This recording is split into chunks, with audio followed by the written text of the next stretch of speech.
even when they don't pass, their percentage, like, say if the class average was a 60, 75% of them hit every DOK 3. That is crucial, because if they understand the difficult, you know the easy stuff's going to be easy.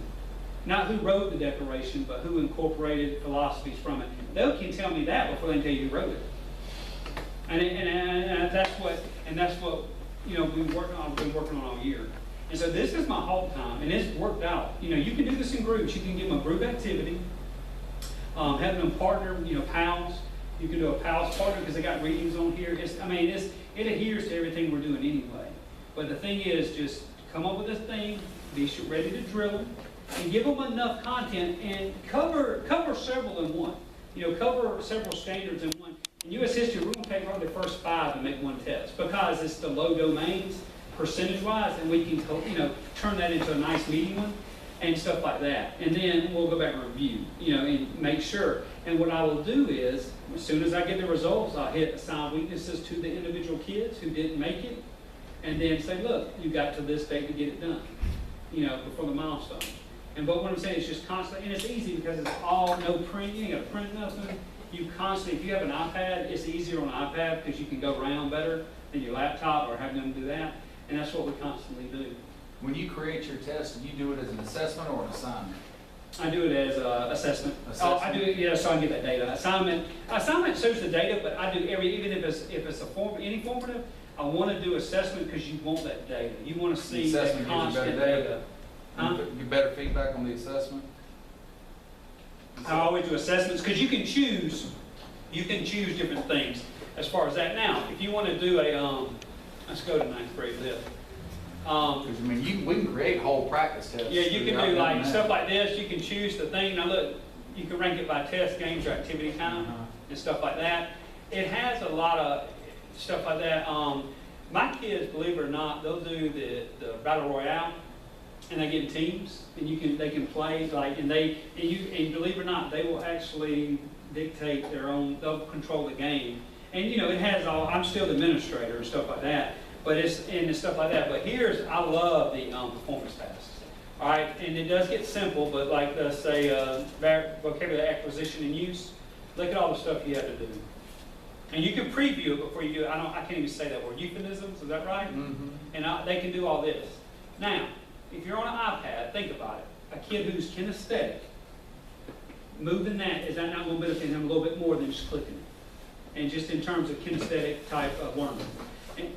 And stuff like that. You can do all this. It's unlimited the stuff you can do. And like this is where I took advantage of halt time. I said, we got this time set away. Why not just remediate and turn it? And you can accelerate too. It's not just for remediation. But the thing is you've got your. If you look at all your data when it comes up, look at all the stuff you got. All right, so and so can't do this. So this is what I planned the following day. And guess what, y'all? I got to just click something. You ain't even got to. You ain't got to come with it because y'all teach this all year long, so it's not like you're having to add new content. All the content's there. It's just you just come up with some creative way to do it, and you can monitor all this. You monitor it, and I do feel y'all do have. Don't y'all have a day of the response is a typing day? That is y'all. I know, and I know they had that on here, y'all, because they had the written response y'all can do. Oh yeah. And it's time too, so you have to kind of give them that sense of timing. We've done that. That part gets tough for us to do just because it's a 90-minute block. So we kind of have to, if we're going to do that, which great idea, but it needs to be split up a little bit. That's what we do with the mock writing test. That's why we do the 2-day thing. That American Lit,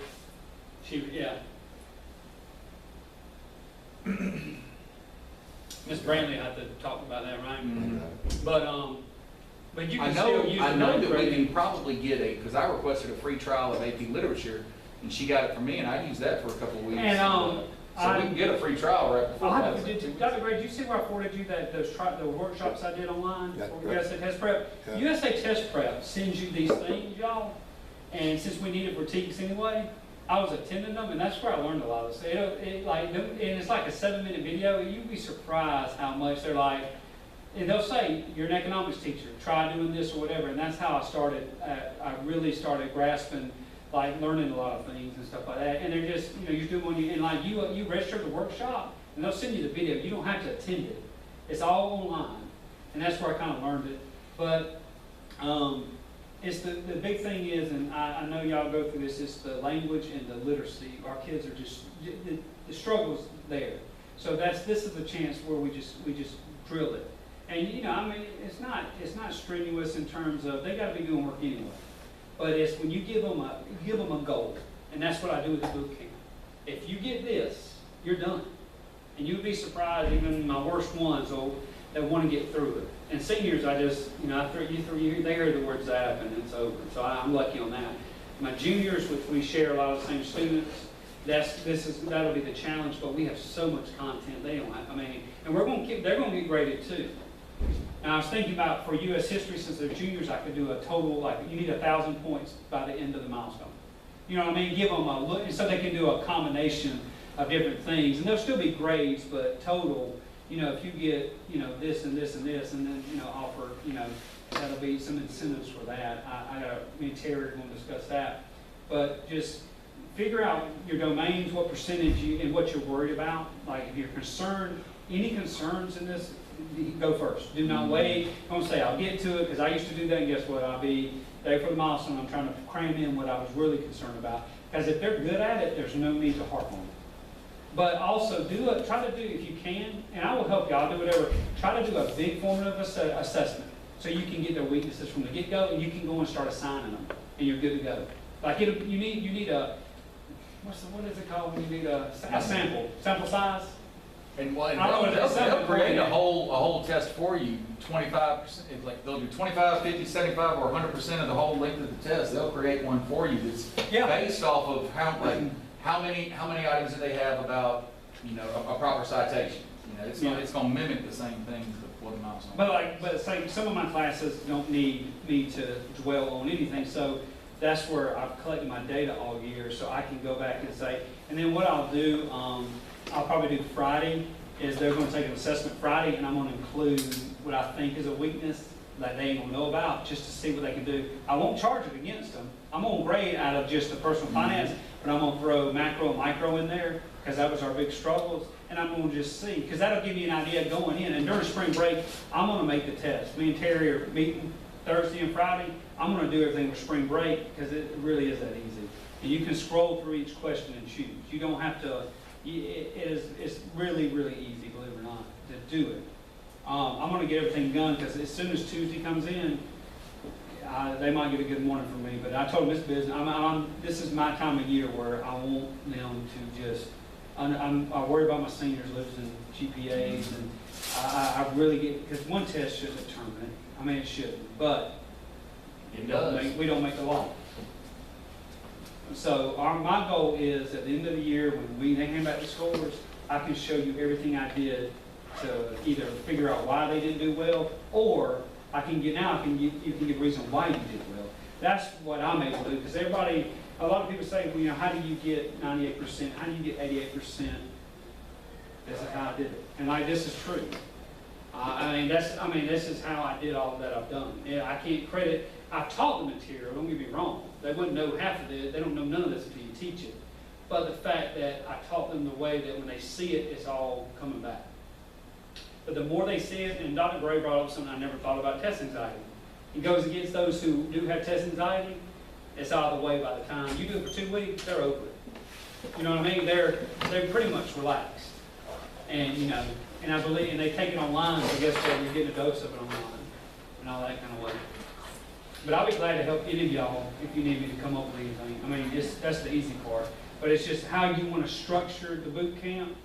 That's up to you. And it really does. And you can hold them accountable and say, this is a great look.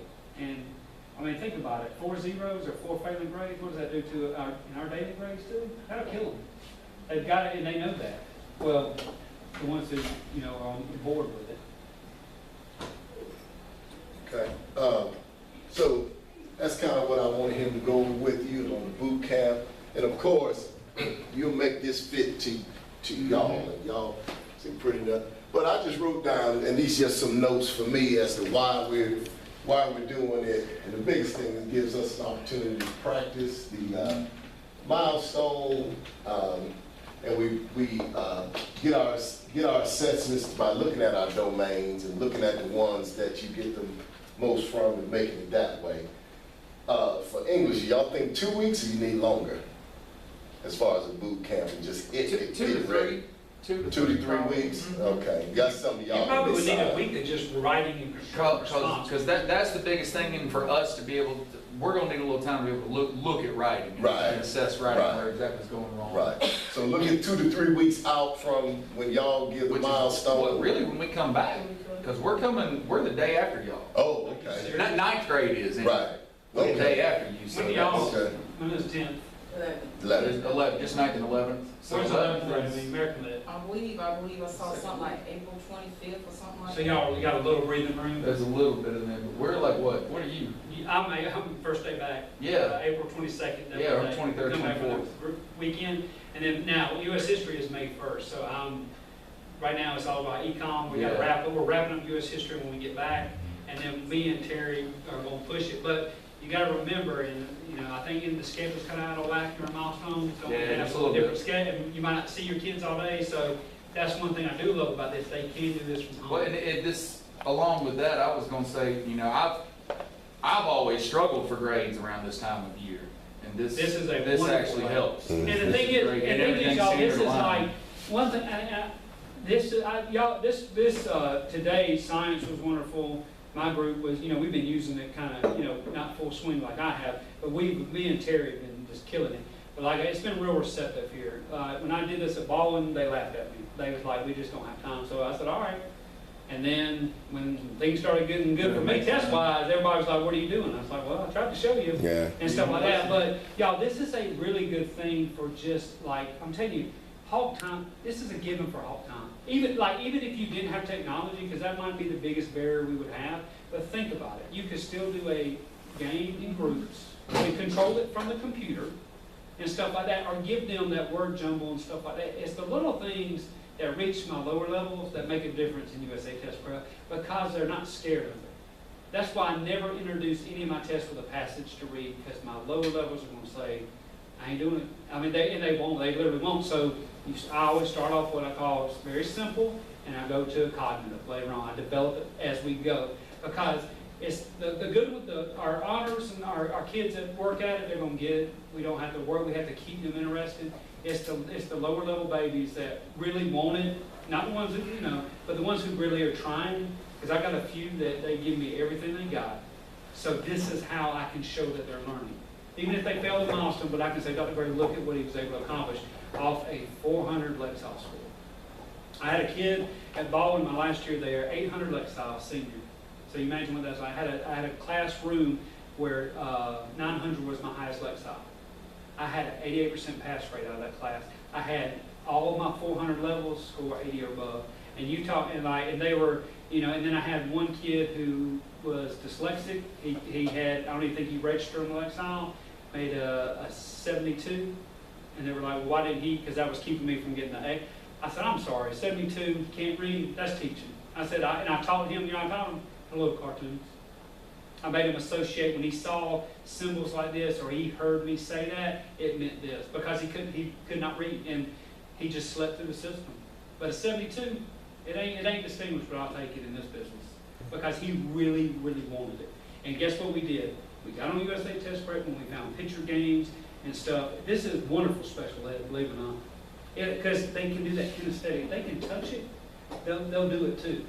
And don't be scared of just, you know, I've gotten away. I used to always be like, I had to do this, that. I've started to just branch out and like, you know, if they got to match and move stuff to understand it, I got to let them do it at this point. Because these kids just, they're learning a whole lot different than they did, you know, back in 2012. Okay. So, good, and what we'll do is we'll adapt this boot camp format. It's great that you all already know how to use USA Test Prep, so we don't have to do any training on that. It's just the format that I want us to adapt. We can take this and make it our own. It's already made. You can just make it fit you as a form of contract that the students can fill out, so we'll have something concrete.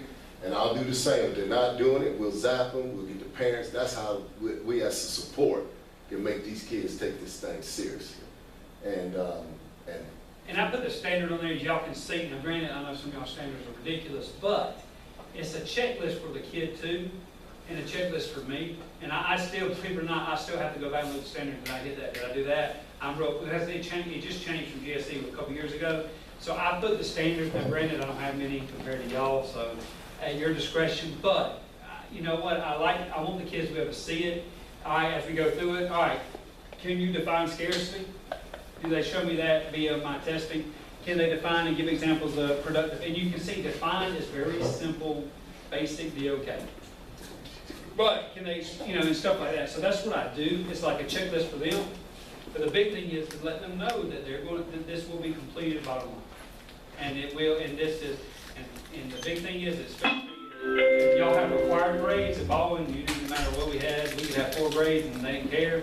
But here, that stress of getting that, because I take the milestones so early, and they know it's hard to make a kid do something after we're done.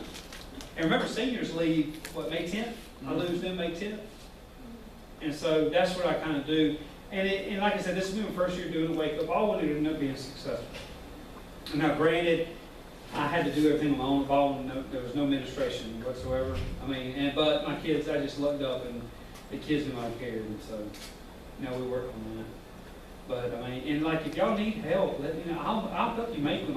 It's easy. It's real simple. But if you need ideas or whatever, I can't tell you how to. I don't even know what a sentence fragment is. I'm going to tell you about that. But It's an oxymoron, sentence fragment. Yeah, but the thing is, I can tell you definitely how to do anything on here. And y'all, I'm telling you, if you feel like I do, this is all up and all in. Just a little bit. The data's there. You don't have to do nothing but literally click. Even all your test data. It generates a lot of stuff for you, like you said. If we can get together and group domains together, and how we want to like that. Seth, here's the deal. This is from the Georgia Department of Education. Well, that's what I like about it, because I use it too, and we use it in ninth grade because the questions are. I feel like for us, that's the biggest part. We read and analyze literature all the time in a million different ways, and English is something we talk about all the time, how everything's kind of jumbled together. The hardest thing with the milestone for us is that it's just the way that they ask the question. But now they're so seeing different. it But being now as a test prep. we practice that, and this is 100% exactly like it. It's not like, when we try to come up with something, we get some questions from somewhere. No, It's not see, that. that's one thing that I think. I get a lot of my stuff from you. That's where I'll give a test I get all my stuff from them. I used to. I used to think, I was like, I'm never going to make a 20-question test or assessment. I said, and then I found USA Test Prep and it was over. And then I started, the kids would tell me. When I went to the Department of Education website, their study guide, the way they do it for the students or for parents, that little workbook thing, they set it up like they'll start off with a DOK question, and then they do the DOK 2, and then after they do so much of that, okay, they knock on with that DOK 3, which is the constructive response. And then they go from the constructive response after a period of time, here's that essay, that extended response. And then they kind of repeat that pattern. Yeah. Because I looked at it with ninth grade, then I looked at it with American Lit. So I'm just kind of, and I'm saying that I guess I'm just thinking out loud Yeah. based off of what I saw, how we can